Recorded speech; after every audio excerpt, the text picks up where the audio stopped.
Welcome back.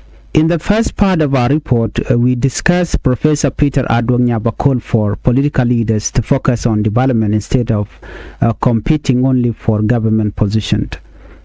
Now, let us continue with the rest of his message and why he believes South Sudan needs a different style of political or of politics as the country moves closer to the December 2026 general election.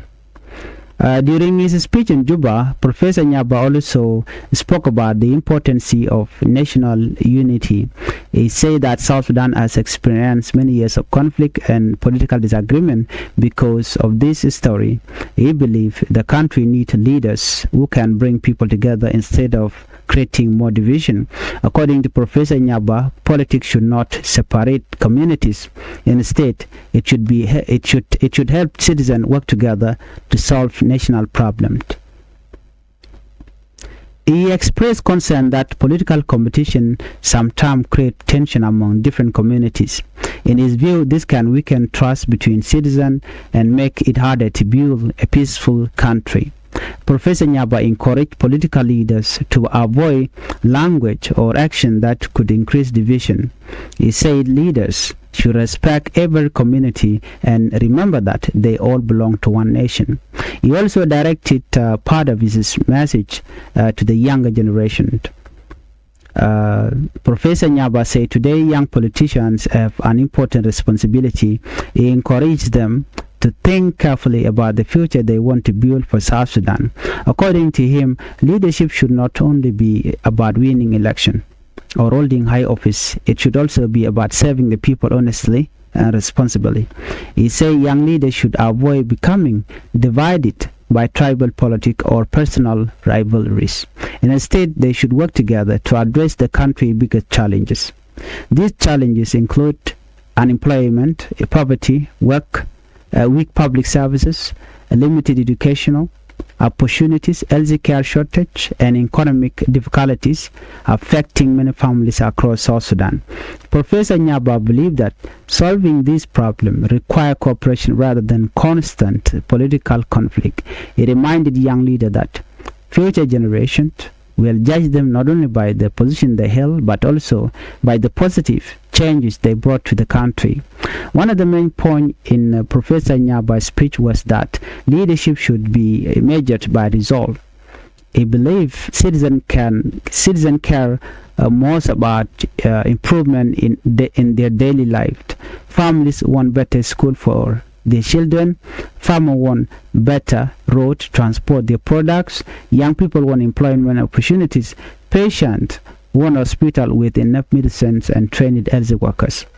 Business owners want a stable economy where they can invest and create jobs. According to Professor Nyaba, these are the issues political parties should explain during their election campaign.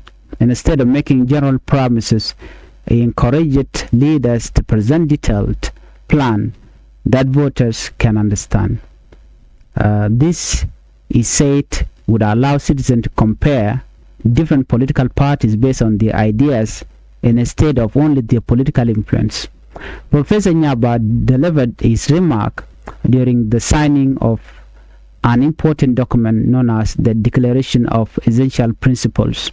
The declaration was signed by members of the National Alliance of Political Parties together with representatives from civil society organizations.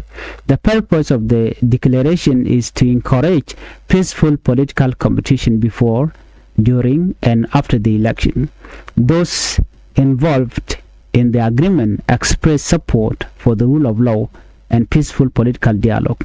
The declaration also encouraged political groups to reject violence, hate speech, and action that could increase tension during the election period.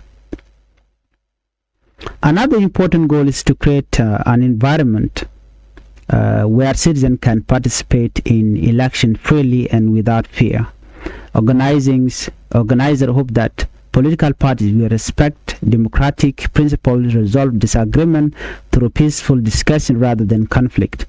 As South Sudan prepare for its planned election, many citizens are paying close attention to messages from political leaders, civil society groups, religious organizations, and community representatives. Many people hope that the coming election period will remain peaceful. Others believed political parties should spend more time discussing practical solutions to the country's economic and social challenges. Professor Nyaba's speech has become part of the wider national conversation. His message encouraged leaders to think beyond political office and focus on long-term development instead of short-term. Whether people agree with all of his opinion or not, his remarks have added another voice to the ongoing debate about South Sudan's future. As election preparation continues, citizens will likely expect political parties to explain not only who they are about, also who are about, also what they plan to achieve if they are elected. For many voter issues such as peace development, education, health care, infrastructure, agriculture, employment, and economic recovery will remain important subjects during the campaign period. This discussion may help voters better understand the different visions offered by political parties before they make their decision at the ballot box. That concludes our first major story. Coming up in the next part of our program, we will turn to the second story from the United States, where authorities in Sioux Falls, South Dakota, are investigating the death of a South Sudanese woman. We will present what law enforcement officials have confirmed so far, while remembering that the investigation remains ongoing. Please make sure you support our YouTube channel so that we can grow. Thank you for watching. Let's meet on the next report.